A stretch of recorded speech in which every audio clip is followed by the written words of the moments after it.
Assalamualaikum warahmatullahi wabarakatuh.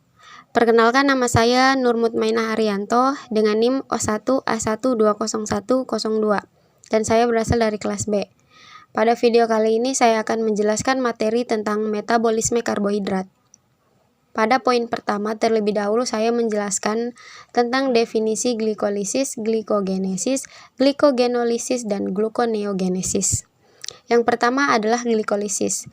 Glikolisis merupakan sebuah rangkaian reaksi yang mengubah sebuah glukosa menjadi dua molekul pirufat dan pada proses ini juga dihasilkan ATP. Yang kedua adalah glikogenesis. Glikogenesis merupakan glukosa yang dapat langsung digunakan untuk pelepasan energi ke dalam sel atau dapat berperan sebagai substrat untuk glikogen sintase. Yang ketiga adalah glikogeneolisis. Glikogeneolisis adalah lintasan metabolisme yang digunakan oleh tubuh. Glikogeneolisis juga merupakan reaksi pengubahan glikogen menjadi glukosa. Dan yang terakhir adalah gluconeogenesis. Gluconeogenesis adalah proses pembentukan glukosa dari bahan non-karbohidrat. Gluconeogenesis memenuhi kebutuhan tubuh akan glukosa pada saat karbohidrat tidak tersedia dengan jumlah mencukupi di dalam makanan. Yang kedua adalah siklus Krebs. Siklus Krebs merupakan rangkaian reaksi metabolisme respirasi aerob pada sel yang menghasilkan energi dari asam pirufat hasil dari glikolisis. Proses ini terjadi dalam mitokondria sel yang membawa asetat aktif berupa asetil-CoA dengan oksidasi glukosa yang diubah menjadi karbon dioksida CO2 dan hidrogen atau H2O. Siklus Krebs berasal dari karbohidrat yang keluar membentuk lemak, sedangkan bahan yang masuk untuk siklus ini berasal dari asam amino yang keluar membentuk karbohidrat. Proses tersebut mengakibatkan pelepasan dan penangkapan ATP sebagai energi untuk jaringan, sehingga siklus Krebs merupakan proses konversi lemak dan karbohidrat atau glikolisis menjadi energi berupa ATP. Pada poin kedua, saya menjelaskan tentang siklus glikolisis, siklus Krebs, dan rantai respirasi. Yang pertama, siklus glikolisis.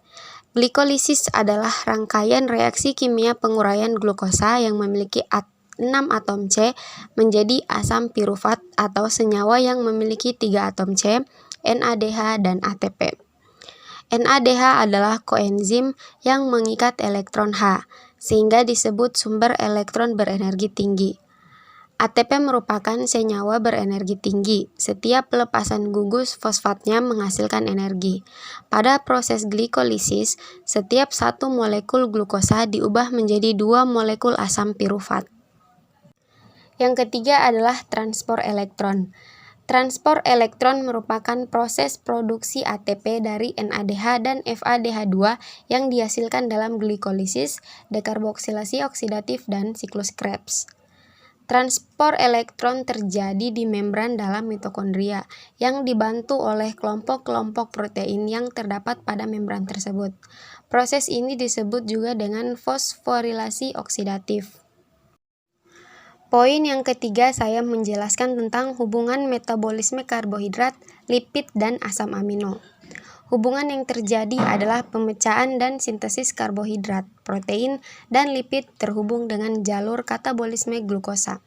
Misalnya asam amino dan protein terhubung dengan katabolisme glukosa melalui pirufat, asetil-CoA, dan komponen siklus asam sitrat. Poin yang keempat, saya menjelaskan tentang metabolisme aerob dan anaerob.